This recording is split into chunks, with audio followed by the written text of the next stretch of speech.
हाँ, कल जो पैराग्राफ हुआ था आखिर में, यूं तो पैराग्राफ बहुत छोटा सा है, मात्र 2 लाइनें हैं उसमें, यानी 2 वाक्य हैं, किंतु उसमें भाव बहुत ही गहन है और हमने समझने का प्रयास भी किया था। प्रथम तो गुरुदेव ने हमें बतलाया सूक्ष्म ध्वनि के बारे में और उसके बाद बतलाया सूक्ष्मतर ध्वनि और कहा कि सूक्ष्मतर ध्वनि बाहरी ध्वनि की अपेक्षा नहीं करती, उसका अपना विशिष्ट स्थान है। खोए हुए धन की उपलब्धि होती है जब सूक्ष्मतर ध्वनि कार्य करती है। सूक्ष्म ध्वनि के अंदर बाहरी किसी न किसी रूप में ध्वनि का कार्य होता है, जो इसके पहले गुरुदेव ने हमें समझाया कि एक होती है स्थूल ध्वनि, जो तुमुल ध्वनि के नाम से बतलाया और उसको बताया कि ये तो धुएं की तरह है। फिर बताया सूक्ष्म ध्वनि ये आग की तरह है। जब ध्वनि भीतर प्रवेश करती है बाहर से भीतर,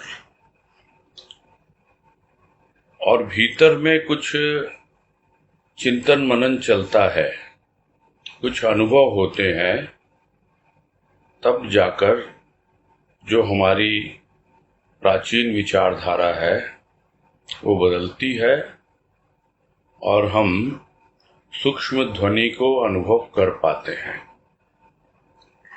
यह ध्वनि कोई कानों से सुनने वाली ध्वनि नहीं है, क्योंकि यह तुमुल ध्वनि नहीं है, स्थूल की ध्वनि नहीं है। यह सूक्ष्म ध्वनि है जो अनुभव में आती है,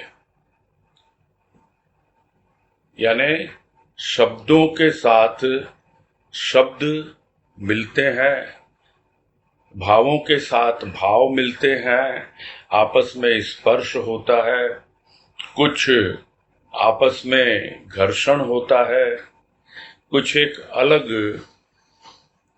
एनर्जी पैदा होती है, एक बिजली पैदा होती है। जिस तरह 2 वस्तुओं के घर्षण से करंट पैदा होता है, तो इस तरह से भीतर में हम अनुभव करते हैं इसको। किंतु किस प्रकार से गति आगे बढ़ेगी इस सूक्ष्म ध्वनि की, वह तो प्राणी मात्र पर अपने आप पे ही निर्भर करता है। तो जब तक हमें सूक्ष्म ध्वनि सार रूप में समझ में न आ जाए, तब तक सूक्ष्मतर ध्वनि की बातें नहीं होती हैं। और सूक्ष्मतर ध्वनि के बारे में यही कहा कि ये बाहरी ध्वनि की अपेक्षा नहीं करती है। सूक्ष्म ध्वनि के लिए फिर भी आवश्यक हो जाता है कि बाहर से कोई ध्वनि आए, किंतु सूक्ष्मतर ध्वनि के लिए यह आवश्यक नहीं। हो सकता आए, एक बार को आए कोई बाहर से ध्वनि, कोई शब्द, कोई भाव लेके आए, जो कई बार हम लोगों के साथ होता भी है सत्संग में, कि किसी ने कुछ कहा और वो ध्वनि हमारे कानों में प्रवेश की और उसके भाव की हमें अनुभूति भी हुई, और उसके बाद हमारे ही भीतर कुछ इस प्रकार से भावों का चिंतन मनन चलने लग गया कि जो सामने वाला बोल रहा है अब उसकी अपेक्षा नहीं रहती है। हमारा भीतर ही भीतर कुछ भावों का आपस में ही आदान प्रदान होता रहता है, और उस आदान प्रदान में ही जो ध्वनि पैदा होती है उसको गुरुदेव ने कहा कि वो सूक्ष्मतर ध्वनि है और उसका अपना एक स्थान विशेष है। और वो क्या स्थान है कि अभी तक हम जिन सब अपनी जो पॉजिटिव फीलिंग्स थी, जो भी यहाँ पे खोए हुए धन की बात कही है, धन यानी क्या होता है? मैथमेटिक्स में क्या सिंबल होता है धन का, यानी प्लस का। धन यानी प्लस, पॉजिटिव। तो जो पॉजिटिव हमारे भीतर छिपी हुई थी चीजें, वो सब प्रकट होती हैं जब सूक्ष्मतर ध्वनि कार्य करती है, यानी वो हमें और गहराई में ले जाती है और हमें अपनी जितनी भी पॉजिटिविटी है उससे अवगत कराती है। नहीं तो हम साधारण जीवन जीते हैं जब तुमुल ध्वनि के आधार पर, तो ज्यादातर अभाव में जीते हैं, निगेटिविटी में जीते हैं। जैसे ही थोड़े बहुत भाव भीतर प्रवेश करते हैं सूक्ष्म ध्वनि के द्वारा, तब धीरे धीरे हमारे भीतर सूक्ष्मतर ध्वनि की भी जागृति होती है और हम अपनी जो पॉजिटिविटी है, जो बाहर से कोई हमें एनकरेज करता है, प्रेरित करता है, वो एक अलग अवस्था है। और जब हम स्वयं अपने ही भीतर की पॉजिटिविटी से, अपने ही भीतर जो कुछ छिपा हुआ है उसके द्वारा जब हमें प्रेरणा मिलती है और फिर हम जो कार्य करते हैं, तो हमें समझना चाहिए कि वो कार्य सूक्ष्मतर ध्वनि के द्वारा किया जा रहा है। आज कह रहे हैं सूक्ष्मतम ध्वनि को ध्वनि की संज्ञा ही दी जाती है, अन्यथा उसके कार्य तो अद्भुत होते हैं। सूक्ष्म आकाश के चमत्कार तो विज्ञानियों ने प्रकट किए, जिनका उपभोग जन साधारण के लिए सरल हो गया है, किंतु सूक्ष्मतम ध्वनि का आभास अभ्यास के द्वारा हो सकता है, यह कहना भी उचित नहीं जान पड़ता। यह रहस्यपूर्ण ध्वनि है तो रसपूर्ण भी है। यानी यह जो सूक्ष्मतम ध्वनि है, यह बड़ी ही रहस्यपूर्ण ध्वनि है। यानी हम उस ध्वनि को यदि सुन भी लेंगे, भीतर के अपने अवयवों से अनुभव कर भी लेंगे, यदि हमें उसकी अनुभूति हो भी जाएगी, तो भी आवश्यक नहीं कि रहस्योद्घाटन हो कि आखिर ये आवाज कहां से आ रही है भीतर में। आकाशवाणी होती है ऐसा हमने पढ़ा है, सुना है, किंतु वो जो आकाशवाणी होती है वो बाहर से, वो कैसे सुनाई पड़ती है, किसको सुनाई पड़ती है, वो तो वही जाने। किंतु जब भीतर का घटाकाश वो पूरी तरह से खाली हो जाता है, यानी आकाश की तरह खाली हो जाता है, तब उसके अंदर जो ध्वनि का अनुभव होता है, तब समझ में आता है कि यह जो है सूक्ष्मतम ध्वनि है। जिस तरह सूक्ष्म आकाश के चमत्कार तो वैज्ञानिकों ने प्रकट कर दिए, यानी कितने कितने ग्रह है, नक्षत्र हैं, कितनी गैलेक्सीज हैं, कितने स्टार्स हैं, और भी न जाने कितना इस पूरे सूक्ष्म आकाश में व्याप्त है, यानी पूरे ब्रह्मांड में व्याप्त है। किंतु जो पिंड में व्याप्त है, जो हमारे भीतर व्याप्त है, वो हम कैसे समझ पाएंगे? वो सूक्ष्म ध्वनि के द्वारा ही, सूक्ष्मतम ध्वनि के द्वारा ही हमें अनुभव में आ सकता है। और इसके कार्य जो है वो तो अद्भुत होते हैं। अद्भुत यानी कभी भूतकाल में हुआ ही नहीं हो, पहले कभी अनुभव ऐसा मिला ही नहीं प्राणी को। कहने को इसे ध्वनि की संज्ञा दी जाती है, किंतु यह ध्वनि नहीं है, यह एक ऐसी अनुभूति है जो हमारे प्राणों तक पहुंच जाती है। इसको हम दूसरे ढंग से भी समझ सकते हैं। स्थूल, सूक्ष्म, ये दो बातें हम अच्छी तरह जानते हैं। यहां स्थूल ध्वनि को गुरुदेव ने तुमुल ध्वनि कहा है, यानी जो रोजमर्रा से हमारे कानों के द्वारा प्रवेश करती है और उनमें कोई विशेष भाव नहीं होता है। फिर जो हम कुछ सुनते हैं बाहर से तो प्रवेश करती है शब्दों के द्वारा, किंतु उसमें कुछ भाव छिपा होता है और वो हमारे सूक्ष्म में हलचल मचाती है, कुछ हमें मनन करने को प्रेरित करती है और धीरे धीरे जो भाव लेके आते हैं वो शब्द, उससे हमें कुछ अनुभव प्राप्त होते हैं। तब उसको गुरुदेव समझा रहे हैं कि वो सूक्ष्म ध्वनि बन जाती है। आई तो बाहर से है, किंतु भीतर प्रवेश करके अब उसके अलग अलग धरातल होते हैं कि वो मन में है, बुद्धि में है, चित्त में है, अहंकार में है, कहाँ है, कितनी दूर पहुंची या फिर वापस आ गई। इस तरह से उसकी जो गति है वो तो हर इंडिविजुअल पे निर्भर करेगी, किंतु जैसे जैसे वो आगे बढ़ती चली जाती है तब फिर बाहर की अपेक्षा नहीं रहती कि बाहर से कुछ सुने, बाहर से कोई कुछ बोले या हम कुछ पढ़ें, कहीं पे कुछ देखें, कुछ लिखा हुआ हो।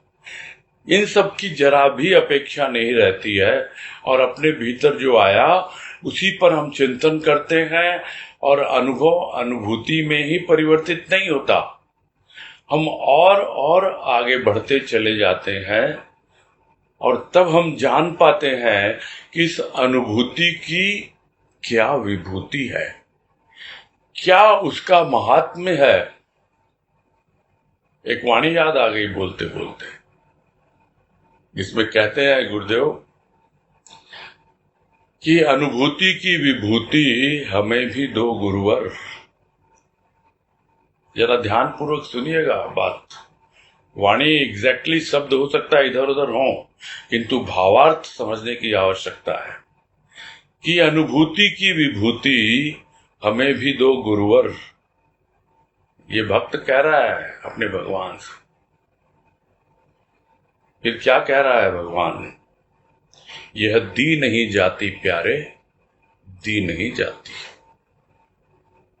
यह अनुभूति की विभूति दी नहीं जाती है, यह तो अपने ही मनन चिंतन के द्वारा ही आती है अनुभव में, फिर अनुभूति बनती है और फिर हमें उसका ऐश्वर्य मालूम पड़ता है, यानी उसकी विभूति, यानी वो भाव क्या रूप ले सकता है, कहां से कहां पहुंच सकता है।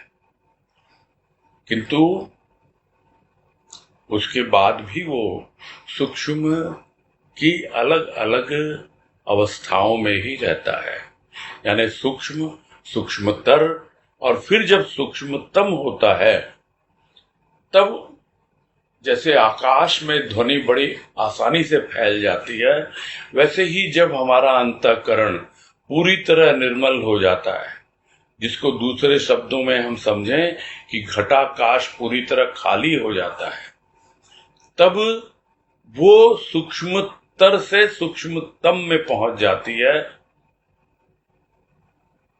और सूक्ष्मतम अवस्था क्या है? वो है हमारे प्राणों की स्थिति, सूक्ष्म प्राणों की स्थिति, जो बिल्कुल आत्मा से लगे हुए हैं, क्योंकि आत्मा तो अपने आप में स्थूल और सूक्ष्म से परे है। प्राण ही सूक्ष्मतम है, यानी वो ध्वनि अब मन बुद्धि चित्त अहंकार को पार करती हुई पहुंच जाती है प्राणों तक। तो उसके कार्य तो अद्भुत होते हैं और इनका उपभोग जो वैज्ञानिकों ने किया वो तो जनसाधारण करता ही है। कितने सैटेलाइट्स लगे हुए हैं, कहां कहां क्या क्या चीजें हैं, किंतु यह जो सूक्ष्मतम ध्वनि है उसका क्या उपभोग कर पाएगा? पहले तो अनुभव करना ही बड़ा कठिन है। यदि कोई कहे कि इसका अभ्यास करो, तो अभ्यास के द्वारा भी क्या कुछ आभास होगा? आभास यानी कुछ झलक मिलेगी, जिसको अक्सर कहा जाता है कि प्रभु जी झलक तो दिखला दो अपनी। तो वो झलक यदि दिखला भी दे तो हम कौन सी आंखों से देखेंगे उसको? स्थूल की आंखों से। तब तो फिर वो तुमुल ध्वनि तक ही रही। बोला नहीं, अभ्यास करते हैं, भीतर में पहुंचते हैं। कहाँ? ये सब बातें ऐसी होती हैं, अभ्यास कुछ हद तक हमें आभास के समीप पहुंचा सकता है, किंतु जब घटित होता है, जब यह घटना होती है, भले ही क्षणिक हो, उस वक्त जागरूकता ही आवश्यक होती है, क्योंकि वह अनायास होती है, अपने आप होती है, बिना अभ्यास के, बिना प्रयास के होती है। किंतु यदि हमें सूक्ष्म ध्वनि का अनुभव है, सूक्ष्मतर ध्वनि का अनुभव है, तो सूक्ष्मतम ध्वनि का भी अनुभव सद्गुरु की कृपा से मिल जाता है। तो वो आभास जो है, फिर अनुभव में, फिर अनुभूति में, और फिर वो विभूति बनकर हमारे प्राणों में समा जाती है वो ध्वनि। इसीलिए गुरुदेव कह रहे हैं कि वैज्ञानिकों ने तो सूक्ष्म आकाश के चमत्कार प्रकट कर दिए अलग अलग रूपों में, जिनका उपभोग कर भी रहे हैं जनसाधारण, किंतु यह जो ध्वनि है, इसका कोई एक तरीका, कोई रास्ता कोई बता नहीं पाता है। तो इसका अभ्यास करो, उसका अभ्यास करो, सब बेकार है। कुछ मालूम नहीं पड़ता कैसे क्या होगा, बस लगे रहें, खोज जारी रखें, तब जाकर के कोई समय आएगा कि इस रहस्यपूर्ण ध्वनि का रहस्य प्रकट होगा और भीतर से वो रसधार बहेगी। अभी होती है थोड़ी थोड़ी, थोड़ा थोड़ा छिपा हुआ रस प्रकट होता है, किंतु तब जो ऐसा हमारे भीतर छिपा हुआ एक जो रस का भंडार है, जिसको साधु महात्माओं ने, ऋषि मुनियों ने, संतों ने कहा है रसो वही स, यानी वो रस रूप ही है वो परमात्मा। उस रस के भंडार तक जब पहुंच जाता है, तब वो रहस्य समझ में आता है सूक्ष्मतम ध्वनि का। तो यह ध्वनि रसपूर्ण भी है और रहस्यपूर्ण भी है। आगे कह रहे हैं, कहना तो करना नहीं है, करना या हो जाना ये कहते नहीं बनता। हाँ, जब बनता है तो जाता नहीं। जाता है शरीर, जिसका कार्य ही है आना जाना, जिसे आवागमन कहते हैं। ध्वनि विद्यमान रहती है, इसे विद्वान ही जानते हैं, जो ब्रह्म विद्या के उपासक है। ध्वनि चिरंजीवी है, इसे यदि विज्ञानवेत्ता भी जानते हैं, इसे तो विज्ञानवेत्ता भी जानते हैं, किंतु जिस सूक्ष्मतम ध्वनि का उल्लेख यहाँ किया गया है, उसे जानने वाले ही जानते हैं, जिनकी संख्या अति अल्प है। जो बातें अभी हुई उसको और स्पष्ट कर दे रहे हैं गुरुदेव कि सिर्फ कहने की बात नहीं है कि किसी ने कह दिया और हमने कर लिया। और कर दिया और काम हो गया हमारा। तो ये सब बोलने की बातें हैं, ये कहते नहीं बनता है।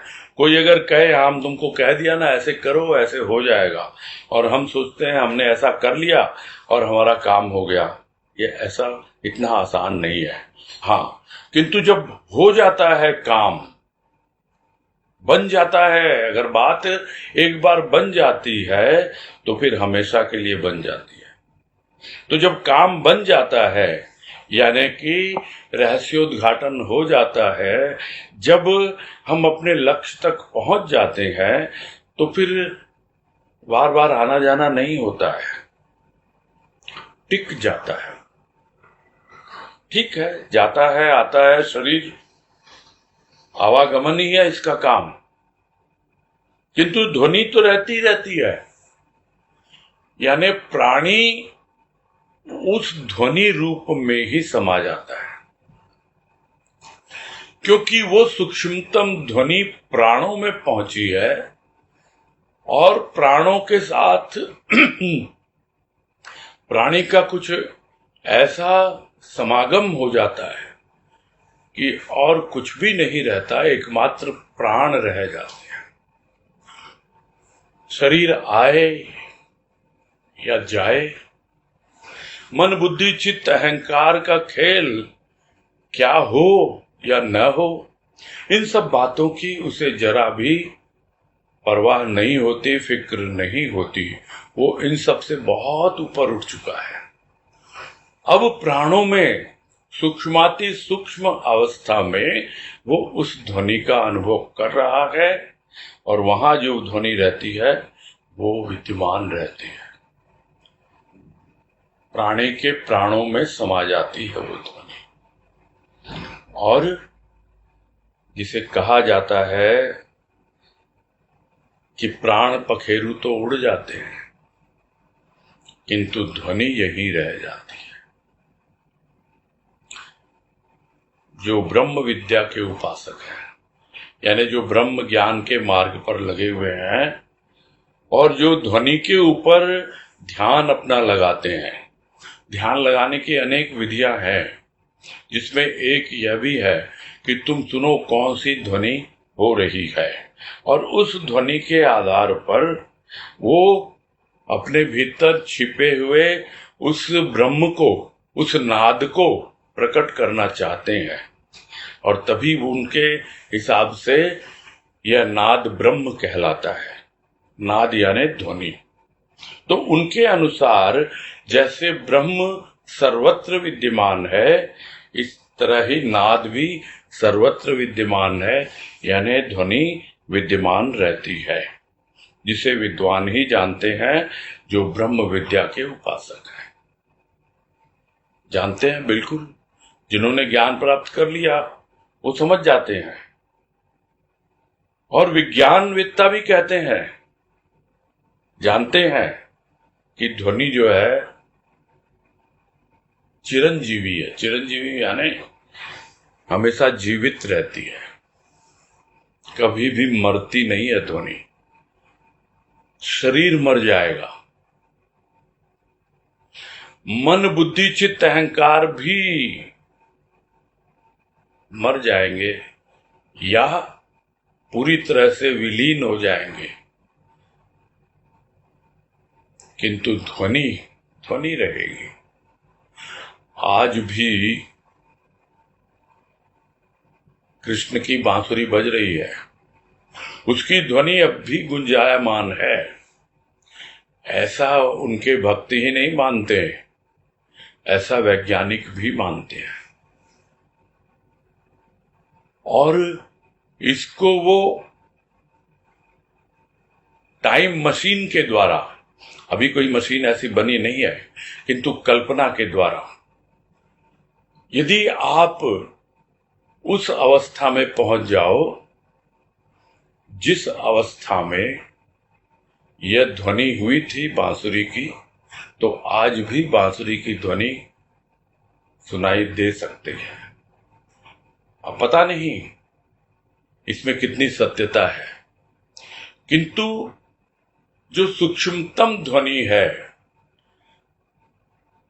जिसके जीवन में उसका रहस्योद्घाटन हो चुका है, वो अवश्य ही जानते हैं कि यह ध्वनि एक बार अनुभव में आ जाती है तो फिर जाती नहीं है, टिकी रहती है।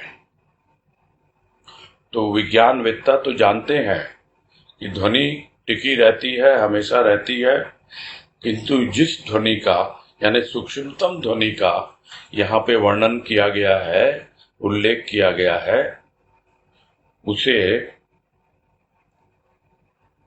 विज्ञानवेत्ता भी नहीं जानते और ब्रह्म विद्या वाले अपने ढंग से समझते हैं, और जो सूक्ष्मतम ध्वनि है उसका ढंग अपना ही होता है। तो उसे जानने वाले ही जानते हैं, और इनकी संख्या बहुत कम है, अति अल्प है। जानना क्या है? जानना ही तो ज्ञान है। पुस्तकों से, किताबों से, ग्रंथों से जानकारी मिल सकती है, नॉलेज बढ़ सकती है, नोइंग नहीं होती है। जानना ही ज्ञान है। बहुत अल्प ऐसे हैं जिन्होंने इस सूक्ष्मतम ध्वनि का अनुभव किया हो और उससे अवगत हुए हो। यही कहना है गुरुदेव का यहां पर। और क्यों बहुत कम है, उसका कारण इस पैराग्राफ में बता रहे हैं, अगले पैराग्राफ में, कि भोग रोग का खेल खेलने वाला प्राणी भला क्यों सूक्ष्मतम ध्वनि के लिए व्यग्र होने लगा। तुमुल ध्वनि से ही उसे अवकाश नहीं। यह तुमुल ध्वनि ही प्रतिध्वनि के रूप में गूंजती रहती है।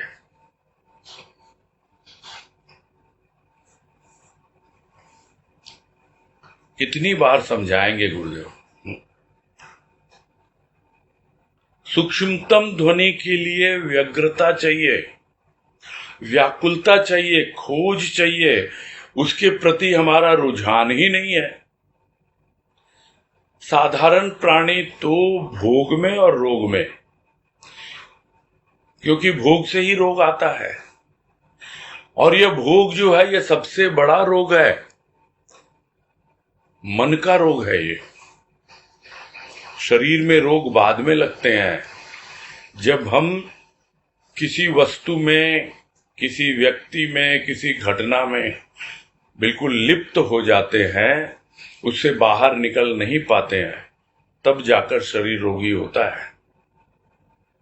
जैसे कुछ जो हमें नहीं खाना चाहिए खाते रहते हैं, जैसे जो कुछ हमें नहीं देखना चाहिए हम देखते रहते हैं, जो कुछ हमें नहीं सुनना चाहिए, यानी हमारी जो ज्ञानेंद्रियां हैं,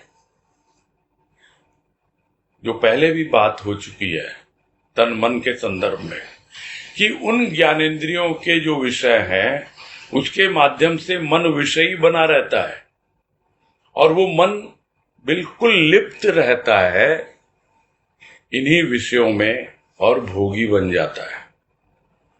खुद तो रोगी हुआ ही हुआ, शरीर को भी रोगी बना दिया। तो इसी में रहने वाला, इसी के खेल खेलने वाला वो प्राणी क्यों सोचेगा, विचारेगा? वो तो सूक्ष्म ध्वनि की ही बात नहीं समझेगा। फिर सूक्ष्मतर, सूक्ष्मतम, अरे सूक्ष्मतम ध्वनि के लिए कहां से उसके भीतर इसका विचार ही नहीं आएगा, तो व्यग्र कैसे होगा? हाँ, वो व्यग्र है। जितने भी विकारों की चर्चा हमने की आनंद पथ के विश्लेषण में, सब व्यग्रता देते हैं उसको। काम, क्रोध, लोभ, मोह, मद, मत्सर, ये सब के सब व्यग्रता देते हैं। उसी में व्यग्र है वो, किंतु जो उसे व्यग्र होना चाहिए कि कम से कम मैं सूक्ष्म ध्वनि तो सुनूं, किंतु उसे तो तुमुल ध्वनि से ही अवकाश नहीं है। या जो स्थूल की ध्वनि, या जो रोजमर्रा में दिन रात की जो चिल्ल पौ हो रही है, उसी में लगा हुआ है, बस इससे बाहर निकलता ही नहीं है। और जब इसी ध्वनि को सुनेगा तो उसके भीतर में कौन सी ध्वनि गूंजेगी? यही तो गूंजेगी। यदि सद्गुरु की वाणी का श्रवण नहीं किया, यदि उसके माध्यम से अपने भावों को भीतर में उसका शुद्धिकरण नहीं किया, उसकी भावना यदि शुद्ध न हुई, तो फिर कैसे उसका चिंतन शुद्ध होगा और किस प्रकार से उसके जीवन में शुद्धता आएगी, ताकि वो सूक्ष्म ध्वनि की ओर ध्यान दे पाए। क्योंकि प्राणी तो तुमुल ध्वनि में ही लगा हुआ है और उसी को सुनता है और उसी की गूंज उसके भीतर होती रहती है, ध्वनि की प्रतिध्वनि निकलती है, ये हम सब जानते हैं। थोड़ा बहुत खाली होता भी है भीतर से, थोड़ा सा उसे अगर विश्राम मिलता भी है तो वही बातें सोचता है, दुनियादारी की, घर परिवार की, और वही ध्वनि उसके भीतर भीतर गूंजती रहती है। तो विचित्र है यह संसार। आगे कह रहे हैं, विचित्र है यह संसार जहां क्रंदन और हास्य की ध्वनि ही प्रसारित होती रहती है। क्रंदन की ध्वनि अधिक तथा हास्य की अल्प। यह हास्य भी क्षणिक है तथा यह भी विलाप में परिवर्तित होता रहता है। यह हास्य वस्तु विशेष या भाव विशेष के कारण होता रहता है, होता है और रहता है, क्षणिक काल के लिए, चिरस्थायी रहता नहीं।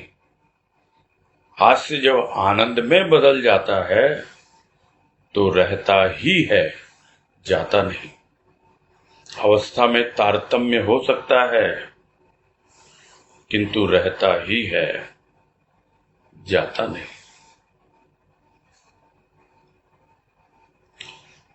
उस बात को और अच्छे से समझा रहे हैं यहां पर कि संसार में क्या है, बस रोना और हंसना।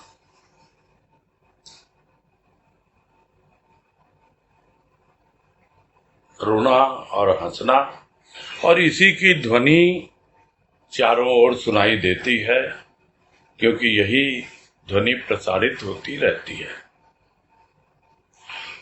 रोने की ध्वनि बहुत ज्यादा है। रोना क्या है? अभावों का रोना है। ये नहीं है, वो नहीं है, ये कैसे होगा, वो कैसे होगा, तो रोना अधिक है। और हंसना, हंसना तो बहुत कम है। और अगर हंसना है भी तो कितनी सी देर के लिए, और वो हंसी है भी तो कैसी? बिल्कुल खोखली हंसी है। कहीं गहराई नहीं है उस हंसी के अंदर कि वो अंदर से कहीं से निकल के आई हो। वो हंसी क्षणिक है और कुछ देर बाद यह हंसी भी रोने में परिवर्तित हो जाती है। तो यही क्रम चलता रहता है इस संसार में। तो किस लिए होता है यह हास्य? यह हास्य होता है किसी वस्तु या भाव विशेष के कारण। कोई वस्तु है, चाहता था मिल जाए, मिल गई, खुशी हुई तो हंसने लग गया।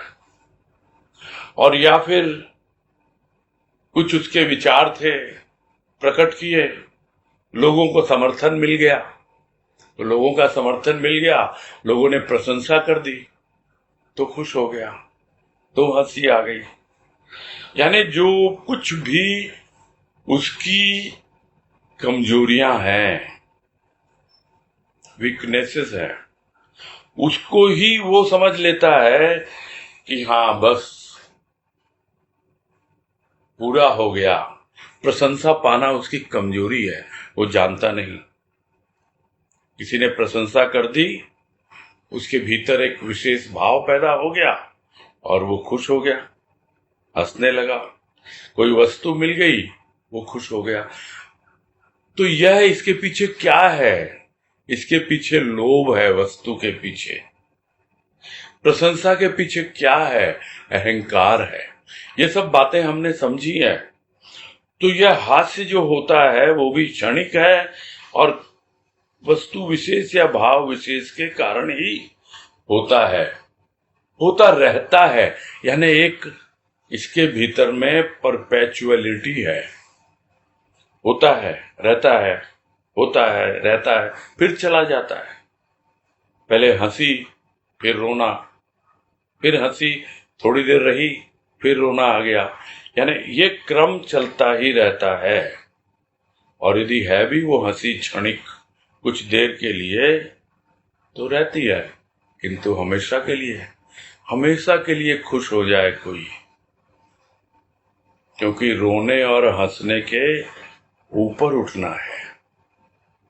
और वो तभी होगा जब वो हंसी हमारे अंदर की गहराई से आए और वो खुशी हमें आंतरिक खुशी महसूस हो, किसी वस्तु पर या भाव विशेष पर आधारित न हो।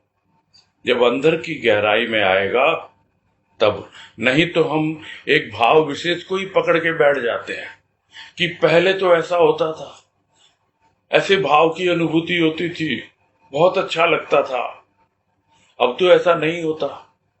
तो जो थोड़ी बहुत खुशी हमें मिली भी, जो प्रसन्नता मिली भी, वो भी क्षणिक हो गई और अब हम उसके लिए तरसते रहते हैं। तो यह जो हंसी है या जो हास्य है, ये क्षणिक काल के लिए है, चिरस्थायी नहीं है। और जब तक यह हंसी भीतर से ना आए, अंदर की गहराई से ना आए, तब तक आनंद में परिवर्तित नहीं होती है। और जब आनंद में परिवर्तित होनी शुरू हो जाती है,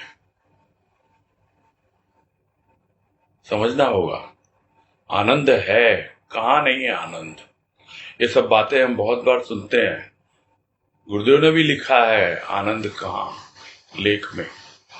सब जगह आनंद है, किंतु सबका अलग अलग लेवल है, अलग अलग धरातल है। जो हमें मिल रहा है आनंद, जिसकी वजह से हम हंसते हैं, जो वस्तु विशेष या भाव विशेष पर आधारित होता है। फिर हम देखें अब किस पर आधारित है। यदि हम उसको पकड़ के बैठ जाएंगे ना, तब आनंद और गहरे में नहीं जाएगा, जिसको गुरुदेव कहते हैं आत्मानंद। आत्मानंद यानी आत्मा का आनंद। आत्मा तक पहुंचना है उस आनंद को, वो वहां नहीं पहुंच पाएगा। क्षणिक हास्य आया, न वस्तु पर आधारित, न व्यक्ति पर आधारित, न भाव विशेष पर आधारित हुआ, आनंद उठाया, उस पे चिंतन मनन किया और आगे बढ़े हम और गहरे पहुंचे। तो इस तरह वो जो आनंद आया, वो अवस्था जो हमारी बनी, वो धीरे धीरे आगे बढ़ती चली जाती है। तो हास्य जब आनंद में बदलने लगता है तब वो टिकता है, फिर जाता नहीं है। और गहरे गहरे जब पहुंचते जाते हैं तो अवस्था में तारतम्य होने लगता है। तारतम्य यानी एक भाव से दूसरा भाव, दूसरे भाव से तीसरा भाव, इस तरह जुड़ता चला जाता है और वो टिक जाता है। क्योंकि उस वक्त क्या काम आता है, जितना कुछ भी हमने अनुभव किया, जो भी हमें अनुभूति मिली, हम उसके प्रति सतर्क हैं, जागरूक हैं। ये शुरू में ही गुरुदेव ने समझा दिया हमें कि यह सतर्कता, यह जागरूकता, यह हर अवस्था में हमें मेंटेन करके रखनी होती है। और तभी हम समझ पाएंगे जो गुरुदेव यह कह रहे हैं कि अवस्था में तारतम्य, तब अवस्था में तारतम्य होगा। मुझे तो भजन की पंक्ति याद आ रही है, जो भी हाल में एक भजन गुरुदेव की कृपा से लिखा गया था कि ज्ञान टिक जाता है और वक्त गुजर जाता है। ज्ञान टिक जाता है और वक्त गुजर जाता है, प्रेम प्रवाह में जब भक्त ठहर जाता है। गति में स्थिति यह भाव नजर आता है, भाव का निर्झर चरणों में यूं चढ़ता ही गया। जब से है भक्ति बढ़ी ज्ञान भी बढ़ता ही गया, भाव में फासला दोनों का सिमटता ही गया। वो आनंद आ रहा है, वो भक्ति से आ रहा है, वो भाव से आ रहा है, वो प्रेम से आ रहा है, वो ज्ञान से आ रहा है। ज्ञान टिकता है, भाव तो एक प्रवाह है, बहता रहता है, प्रेम भी एक प्रवाह है, बहता रहता है, और उसके साथ भक्ति भी चलती रहती है, किंतु ज्ञान टिकता है। और वही तारतम्य बनाता है एक से दूसरे भाव को, दूसरे से तीसरे भाव को, और जो आनंद हम बहुत ही सतही रूप में अनुभव करते हैं वो हमें आत्मा तक पहुंचा देता है। वो भाव, उस आनंद को, स्वाभाविक है जब तक सद्गुरु की कृपा न हो यह सब कुछ संभव नहीं है। और जब रहता है वो, जब उसकी परपेचुअलिटी, कंटिन्यूटी रहती है उस भाव की, और उसमें जो तारतम्य बना रहे और हमारी जागरूकता बनी रहे, तब फिर वो रह जाता है, फिर जाता नहीं है, कहीं नहीं जाएगा। यह हमें समझना चाहिए, और यह गुरुदेव हमें अच्छे से समझा रहे हैं यहाँ पर कि हास्य जब आनंद में बदल जाता है तो रहता ही है, जाता नहीं है। अवस्था में तारतम्य हो सकता है, पहले कुछ और अवस्था थी, क्योंकि गतिशील है, हम चलते रहेंगे, बढ़ते रहेंगे। उस गति में जो स्थिति हमारी बनी उसको हम यदि समझें तो तारतम्य बना रहे और हम आगे बढ़ते रहें, और हमारे ज्ञान की अवस्था भी आनंद में परिवर्तित होती रहे, आनंद भी हमें सूक्ष्मतम अवस्था तक पहुंचा दे। बस आज यहीं लेते हैं, पूरा करते हैं इसको।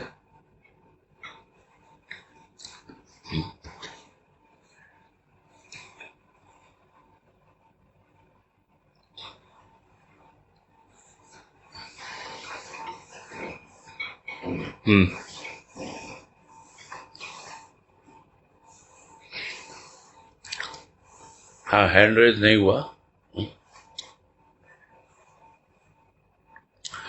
हाँ, महेश सुरेखा। बोलो महेश। हाँ बोलो, बोलो महेश।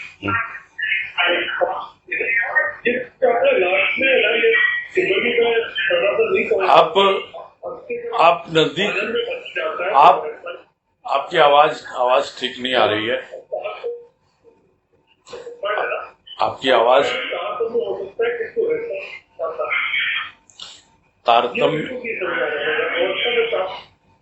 तारतम्य जुड़ी हुई है ना सब बातें। तो चलो, आपका पॉइंट मैं समझ गया। आपकी आवाज साफ आ नहीं रही थी वैसे, क्योंकि आप बहुत दूर से बोल रहे थे, है ना, इस वजह से गूंज हो रही थी आवाज में।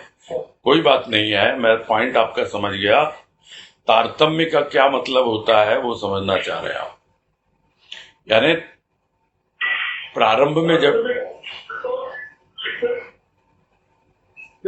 देखा था इससे जो सीक्वेंस हो गया और अवस्था में सीक्वेंस हो सकता है तो उसको है वो नहीं आ रहा है, मीनिंग नहीं इससे ज्यादा कि इसका मतलब क्या हो रहा है।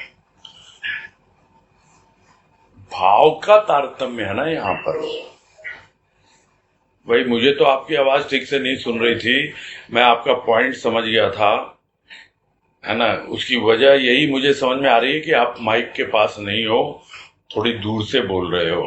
खैर, अभी मैं जो समझा रहा हूं, जो मैंने समझा उसके आधार पर आप जानना चाहते हो कि जो तारतम्य है या सीक्वेंस है वो कैसे बनी रहती है।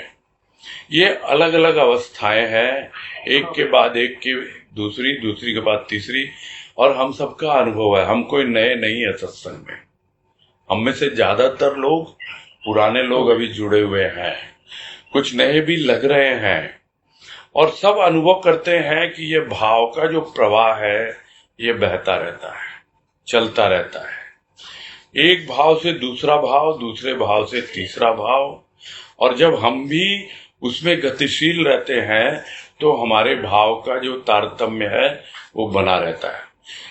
जब भाव की अवस्था में हमें एक आनंद की अनुभूति होती है, एक भीतर से खुशी मिलती है, अच्छा लगता है, आनंद की अनुभूति जो होती है वो उसके साथ में वो भी कंटिन्यू रहती है। यदि एक ही प्रकार का भाव हो, यदि एक ही प्रकार की सब बातें हो तो उनमें प्रवाह नहीं होता है, भाव का प्रवाह नहीं होता है। फिर भाव जो है वो ठहर जाता है। भाव ठहरना नहीं चाहिए, भाव तो बहता रहना चाहिए। ठहरेगा ज्ञान, यानी उस भाव ने आपको जो ज्ञान दिया, जो अनुभूति दी, वो अनुभूति क्या है, वो अनुभूति आपको ज्ञान के द्वारा ही पता लगेगी कि हाँ मुझे यह अनुभूति हुई है। नहीं तो हमको अनुभव ही मिलते हैं, हमारी सतर्कता के अभाव में, जागरूकता के अभाव में हमको पता ही नहीं लगता है। और या फिर हम जो अनुभव लेते हैं वो बहुत ही सतही लेते हैं, यानी भौतिक जीवन के लेते हैं, तो उसमें कहीं कोई नहीं, वो तो फिर वही हो गया कि हमें खुशी तो मिलती है, क्षणिक मिलती है, वो वस्तु की प्राप्ति होती है या कुछ भाव की प्राप्ति होती है, फिर भाव में प्रवाह तो होता नहीं है, इसलिए तारतम्य जो है वो बना नहीं रहता है। लेकिन जब एक बार आनंद की अनुभूति आपको हो गई और आपने समझ लिया जागरूकता में, ज्ञान के द्वारा, तब आप उस आनंद को उस भाव के साथ साथ लेते चलोगे आगे और गहराई में लेते जाओगे। यानी जो अभी आपको मन में हो रहा है वो धीरे धीरे और उसका लेवल आगे बढ़ता चला जाएगा, और वास्तविक आनंद तो आत्मा में है, तब वो आनंद आत्मा तक पहुंचेगा। ये है तारतम्य, ये है सीक्वेंस, एक के बाद एक के बाद एक, है ना। ठीक है, बहुत बढ़िया भैया। हाँ, एकदम बढ़िया भैया। हरिओम भैया। हरिओम हरिओम। हाँ, पूजा रुंगटा।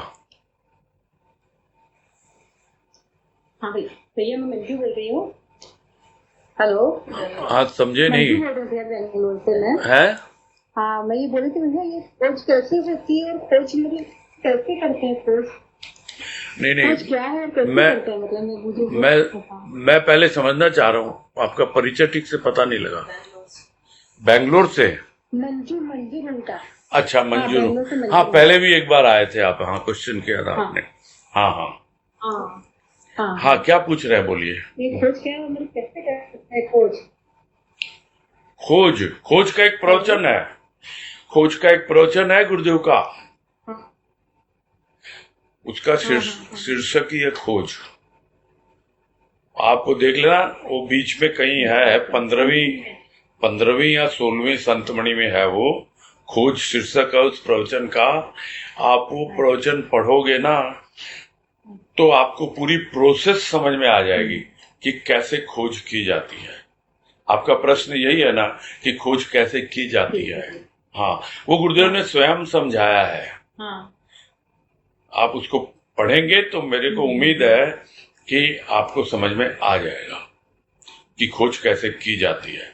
और फिर भी नहीं समझ में आए तो ठीक है, फिर आगे फिर बात करेंगे हम कभी, है ना। हम्म, ठीक है भैया, हाँ ठीक है, हाँ, ठीक है। हरिओम। हाँ, नेक्स्ट सुनीता जालान। हरिओम भैया। हाँ हरिओम, बोलिए। मुझे ये नहीं समझ में आ रहा कि जैसे आज तो चालू हुआ था ना सूक्ष्मतम ध्वनि से, हम्म, उसमें ये लाइन आई थी, सूक्ष्मतम ध्वनि का आभास अभ्यास के द्वारा हो सकता है, ये कहना भी उचित नहीं जान पड़ता। हाँ तो मतलब वो अभ्यास के द्वारा भी हमें मिलेगा, मतलब उसका आभास होगा कि नहीं होगा, ये मतलब जरूरी नहीं है हाँ, ना? जरूरी नहीं है जी। हाँ हो जी, भी सकता है और नहीं भी हो सकता है। जी हाँ, जी हाँ, यही तो बात तो यही हुई थी कि जरूरी नहीं है। जैसे एक झलक तो दिखला जाएगा वो अपनी, है ना, ये सब बातें हुई थी ना कि एक झलक तो दिखला जाएगा, हाँ जी, लेकिन जरूरी नहीं है कि आप हाँ जी। उस सूक्ष्मतम ध्वनि को उस अवस्था में पकड़ पाओ या समझ पाओ। लेकिन ये जरूर होता है कि आप लगे रहते हो ना, लगे रहना और अभ्यास करना अलग होता है ना। आप किसी काम में लगे हुए हो, और इसमें मैंने जो अनुभव किया है, मैं अपने अनुभव के आधार पे बता रहा हूं कि आपकी अवेयरनेस बहुत आवश्यक है। तो आप फिर बोलोगे फिर हम तो क्या नींद में भी जागते रहे? नींद में जागने की जरूरत नहीं होती है, लेकिन दिन भर जो कुछ भी हम करते हैं ना, उसमें जागरूकता बहुत आवश्यक होती है। और वो आवश्यक जब होती है तो थोड़ा बहुत कुछ अनुभव होता भी है ना, तो हम उसको पकड़ पाते हैं, उसमें से सार ले लेते हैं, कहां कहां से क्या क्या चीजें आती हैं। कोई जरूरी नहीं है कि हम कोई संतमणि पढ़ें या कोई वाणी सुने या कोई भजन सुने या प्रवचन सुने तभी ये सब बातें आएंगी। सब चीज है दुनिया में, कहां से भी कहीं से भी हम सार ग्रहण कर सकते हैं। तो इस तरह से वो हमारी जागरूकता जो है वो बहुत आवश्यक है, और वो स्वाभाविक है, वो अभ्यास के द्वारा होती है। जागरूकता के लिए अभ्यास चाहिए, लेकिन ध्वनि सुनने के लिए वो जागरूकता चाहिए, ये अवश्य कह सकते हैं, है ना। ठीक है। तो जैसे भैया हम्म। आभास, हाँ एक और साथ में इसी से है कि अभ्यास और जागरूकता दोनों में थोड़ा थोड़ा सा और मतलब है। अभ्यास हम कर रहे हैं लेकिन जागरूकता उसमें नहीं है, तो वो अभ्यास भी हमारा निरअभ्यास जैसा ही हो जाएगा। वो ऐसे ही है जैसे आप, अभ्यास और जागरूकता में वो ऐसे ही है जैसे आपको कोई परीक्षा देनी है और आप वो उस विषय वस्तु को रट रहे हो, तो रट तो सकते हो अभ्यास के द्वारा, लेकिन यदि आपको उसकी नॉलेज लेनी है तो आपको जागरूक भी रहना जरूरी है ना। समझ गए? हाँ जी, हाँ हाँ हरिओम। हाँ जी, पुष्पा जी बोलिए, पुष्पा गोयन का।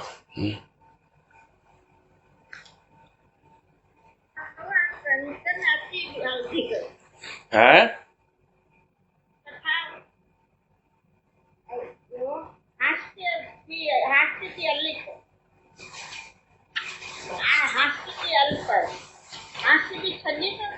वो भी पिलाते में परिवर्तन हो जाता है। हाँ, हो जाता है। हाँ परिवर्तित हो जाता है। हाँ जी, हाँ जी। मेरा संबंध नहीं है ये। थोड़ी देर के लिए है खुशी, थोड़ी देर के लिए रहती है, क्योंकि वो भीतर से नहीं है ना, वो खोखली हंसी है, ऊपर की हंसी है, भीतर की गहराई से नहीं है। हाँ, दुनियादारी में क्या है, कोई हंस रहा है उसको देख के हम हंस दिए, कोई रो रहा है उसको देख के हम रो दिए। बहुत बार तो अपने आप भी हम हंसते हैं, कुछ अच्छा लगता है तो, लेकिन वो बताया ना, वो किसी वस्तु पर या किसी भाव पर ही आधारित होती है वो चीजें, और वो जब होती है तो फिर टिकती नहीं है, क्षणिक होती है। बस इतनी सी तो बात समझनी है। और उसके बाद क्या होगा? जब हंसी नहीं होगी तो रोना ही होता है ना, और वो क्या भी विलास में परिवर्तित हो जाता है। हो जाती है। जैसे सुख है और फिर दुख है। आप सुख आया तो हंसने लग गए, तो सुख कितनी देर रहेगा? जब सुख नहीं रहेगा तो दुख ही रहेगा ना, थोड़ी देर। बस। फिर दुख आ गया, दुख आ गया तो रोने लग गए। विलाप मतलब रोना। हम्म हाँ हम्म, ठीक है। भैया, हम्म, thank you। हाँ कोई बात। हाँ, नेक्स्ट तनुश्री शर्मा।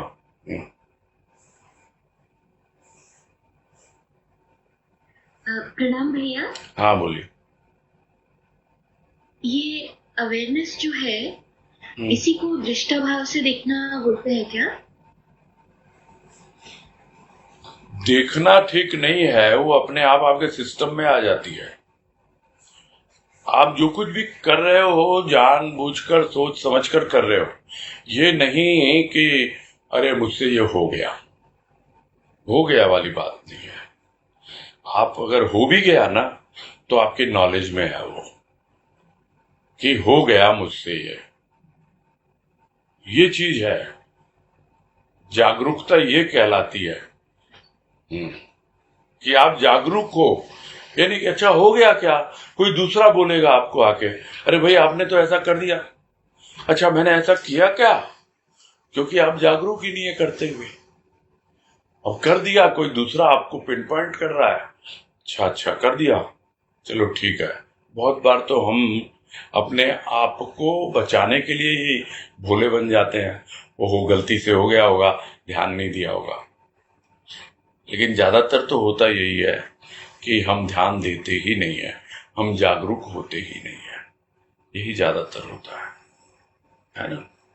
कुछ भी करें, है ना, ध्यान पूर्वक करें, वहां मौजूद रहें। जो कर रहे हैं वहां मौजूद रहें। कर कुछ रहे हैं, सोच कुछ रहे हैं, तो कहां से जागरूकता रहेगी? अच्छा। हाँ, ठीक है।